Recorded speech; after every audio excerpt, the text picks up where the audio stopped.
Olá pessoas, tudo bem? Meu nome é Gabriele e hoje nós vamos falar sobre alguns emblemas sociais dos esportes paraolímpicos. Todas as referências, todos os links estarão no final deste vídeo e estarão no nosso canal lá na descrição, ok? E fiquem mais do que à vontade no nosso canal para poder comentar sobre casos que vocês conhecem de polêmicas, emblemas sociais que vocês sabem que aconteceram nos esportes paraolímpicos, ok? Então, vamos lá! Mas antes nós vamos contextualizar um pouquinho o que é os esportes paraolímpicos. Bem, eles foram praticados pela primeira vez em 1960 em Roma. Lá foi realizada a primeira Paralimpíada, porém esta modalidade foi originada na Inglaterra, com uma competição esportiva de deficientes físicos, na qual o objetivo era reabilitar e estimulá-los fisicamente e emocionalmente por se machucarem durante a Segunda Guerra Mundial. No esporte paralímpico há várias modalidades, porém a mais destacada é o atletismo, com a participação de atletas com deficiência visual e física. Há também o basquetebol em cadeiras de rodas, futebol, levantamento de peso, judô, natação, tênis de mesa, ciclismo, hipismo, remo, tiro com arco, voleibol sentado, entre outros. Nos Jogos Paralímpicos de Inverno, os esportes praticados são biatlo, esqui alpino, esqui cross-country, hóquei sobre trenó, tiro e dança esportiva.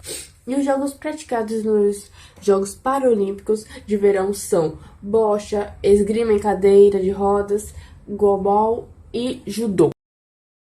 Os esportes paralímpicos têm como objetivo de igualar as capacidades e limitações técnicas de cada um de acordo com a categoria.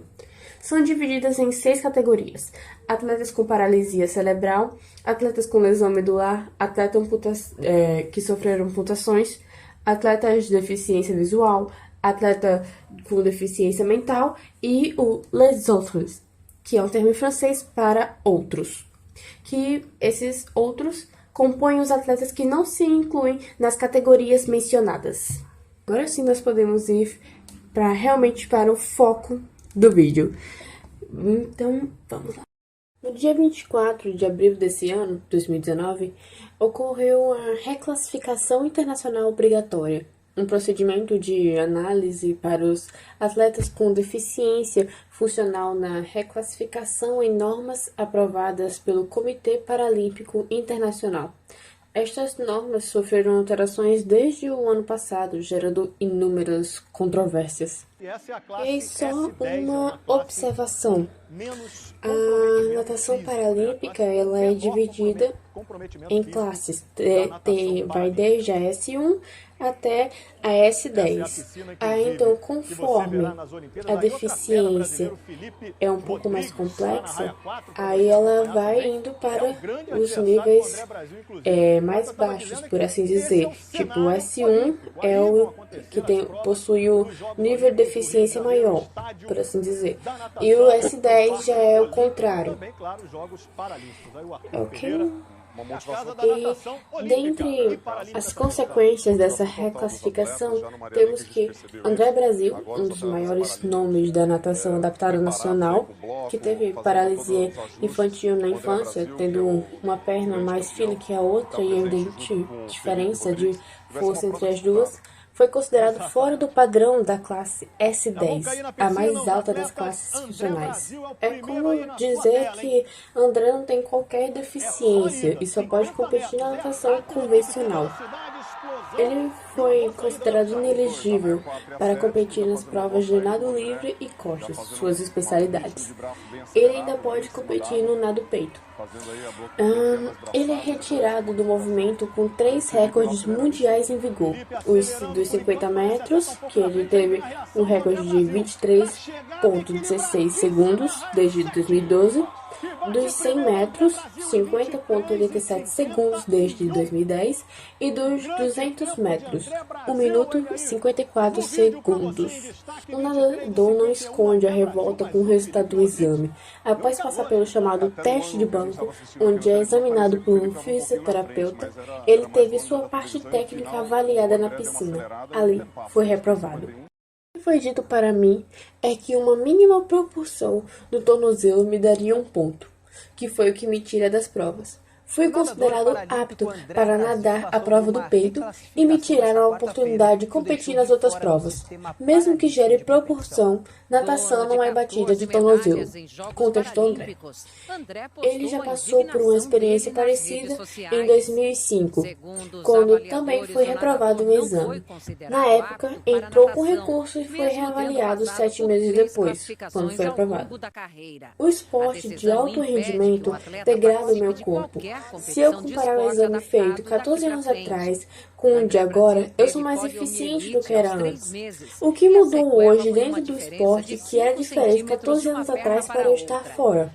Se eu estou fora hoje, deveria estar fora lá atrás. E o que falo para quem investiu em mim? O que falo para mim mesmo? Que me doei, que abdiquei de tanta coisa?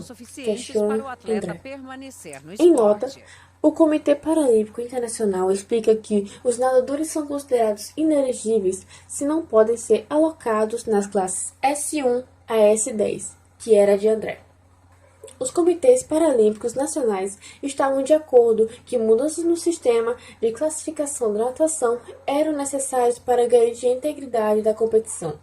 O novo sistema de classificação não pode ser comparado com o anterior. O modo que os atletas são avaliados pelos painéis de classificação mudou. O Comitê Paralímpico Internacional se solidariza com os nadadores afetados por essas mudanças e o impacto que isso pode ter em suas carreiras, diz a nota.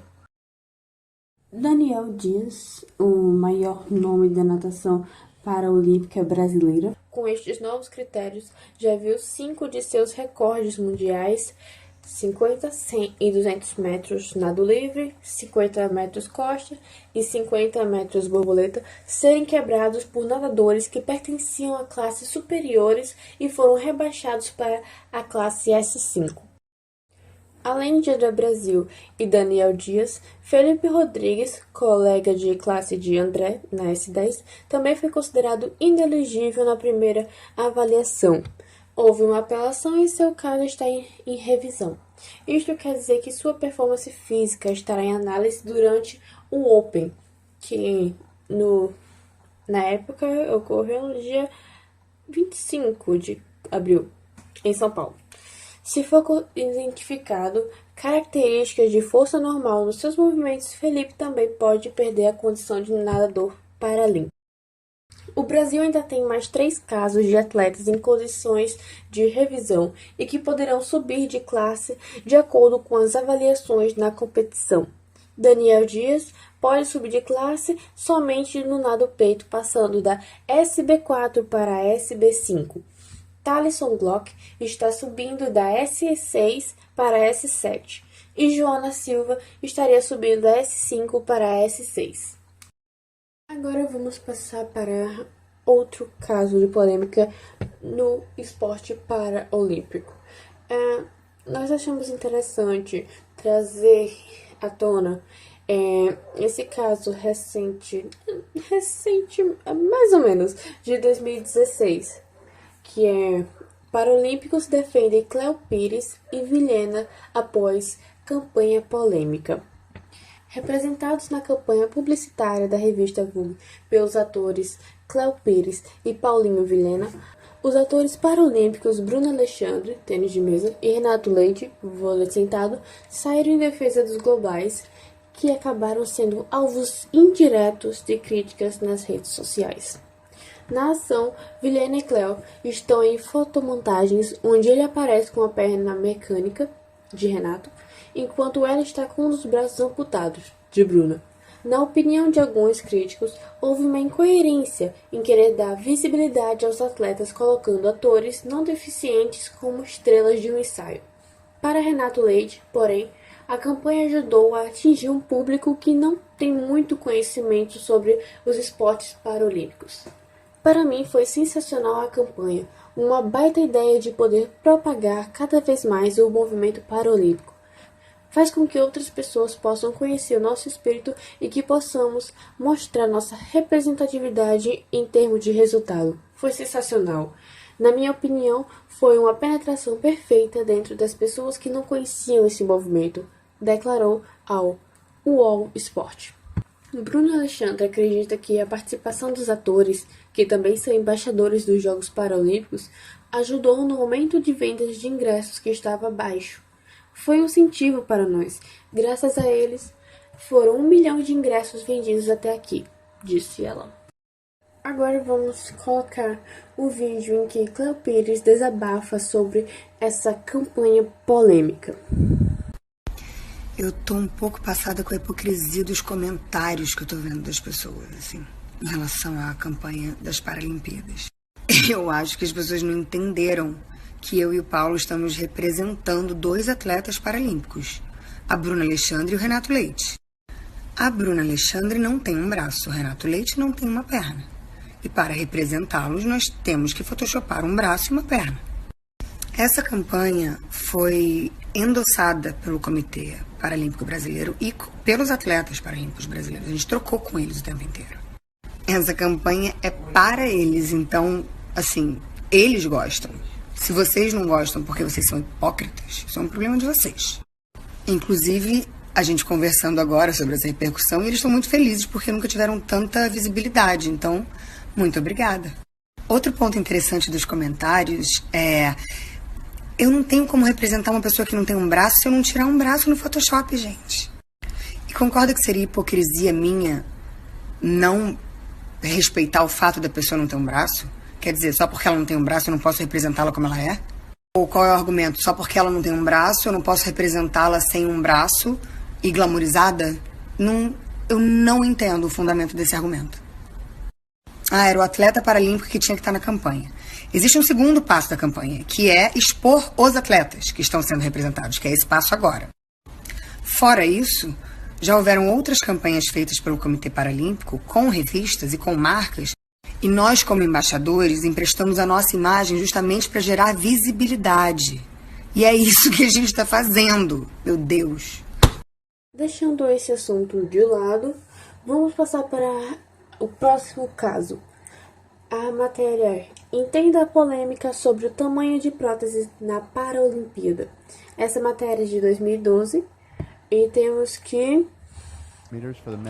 a primeira grande polêmica dos Jogos Paralímpicos, que envolveu o brasileiro Alan Fonteles e o sul-africano e campeão mundial Oscar Pistorius, no último domingo, polarizou Londres em torno de um tema ainda cercado de dúvidas.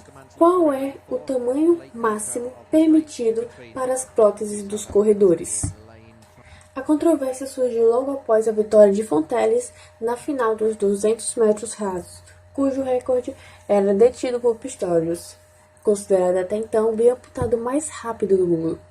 Alan Fonteles, que ultrapassou Pistorius nos instantes finais da corrida para conquistar o ouro paralímpico, foi acusado pelo sul-africano de ter a sua altura ajustada em 4 polegadas acima do permitido. O sul-africano também reivindicou que o Comitê Paralímpico Internacional discutisse o tamanho legal das próteses. O comitê discorda, afirmando que a vitória foi legítima. Segundo a organização, todos os competidores tiveram suas próteses auditadas antes da corrida, de acordo com o manual de classificação. Existe um controlário de regras complexas que definem o limite da altura das lâminas que compõem as próteses. A proporção é regulada de acordo com a altura do atleta amputado. O guia do comitê do ano passado determina uma fórmula detalhada para o cálculo do tamanho das próteses e leva em conta características anatômicas, dimensões e outros fatores. Apesar de os cálculos minuciosos que orientam o manual de classificação do comitê, sempre há espaço para debate. O argumento de Pistorius é de que tal metodologia está errada ou que a letra da lei não foi imposta. O sul-africano, que detinha o recorde mundial da modalidade, 200 metros rasos, disse que, embora haja um procedimento padrão de checagem das lâminas protéticas antes da competição, os fiscais raramente fazem a medição na sala de espera. Ao fazer tal declaração, Pistorius teria dado a entender de que as lâminas diferentes poderiam ser adicionadas à prótese após a inspeção.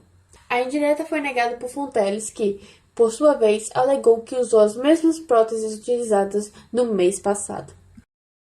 É isto, muitíssimo obrigada, meus queridos, e até!